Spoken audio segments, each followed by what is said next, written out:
Today I'm making coconut cream pie. This is a recipe from the bakery that my mom and I owned for 26 years. It was so popular. Thanksgiving, Christmas, Easter, and Father's Day. Chocolate pie was popular, Mother's Day, and coconut at Father's Day. Let's get baking. Join me in making this coconut cream pie. It's one of the recipes that we served in our bakery for 26 years that I'm giving away on TikTok. Not only did we serve this in the bakery, but it has been passed down in my family for generations. This is the pie that I grew up on long before there was a bakery. My mom grew up on it. We're gonna start by separating 4 eggs. The whites are gonna go into a clean bowl that we're gonna make meringue with, and the yolks are gonna go into preferably a 2-cup measure. If you don't have a 2-cup, you could use a 1-cup.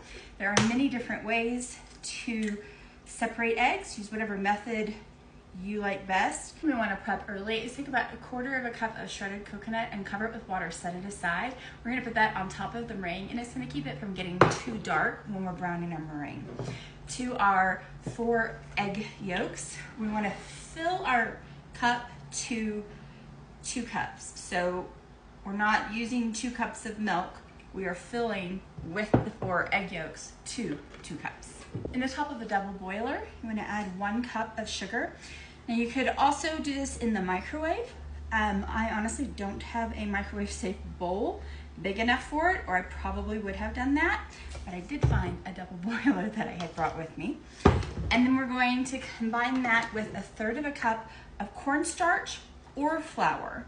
There's pros and cons to each. Use what you have or what you prefer to bake with.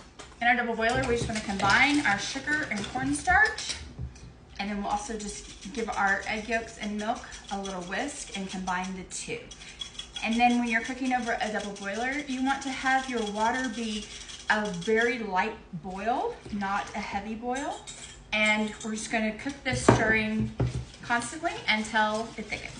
Multitasking a little and stirring, and then also making the meringue at the same time. So with my 4 egg whites in a stand mixer, and you want to whip them until they are nice and foamy and starting to thicken.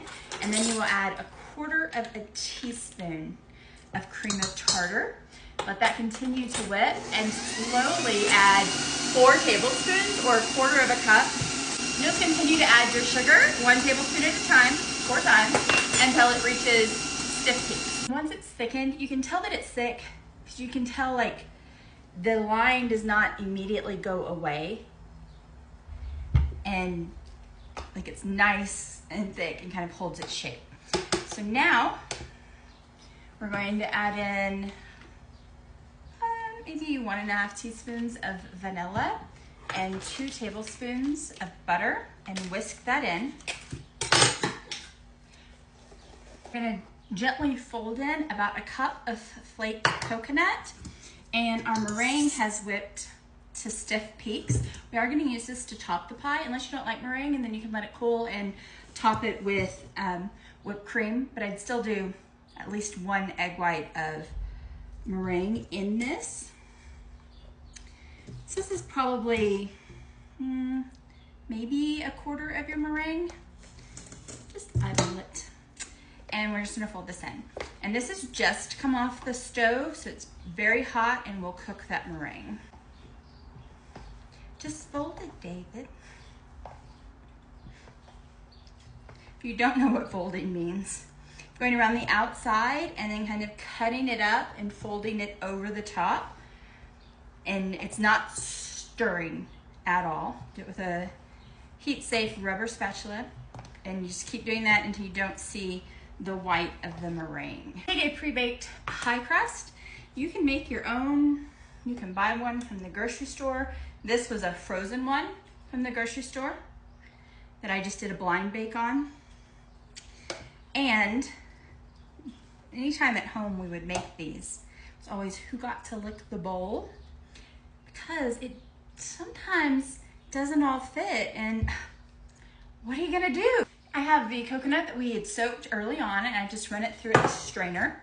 Now we're just going to put our meringue on top of our pie.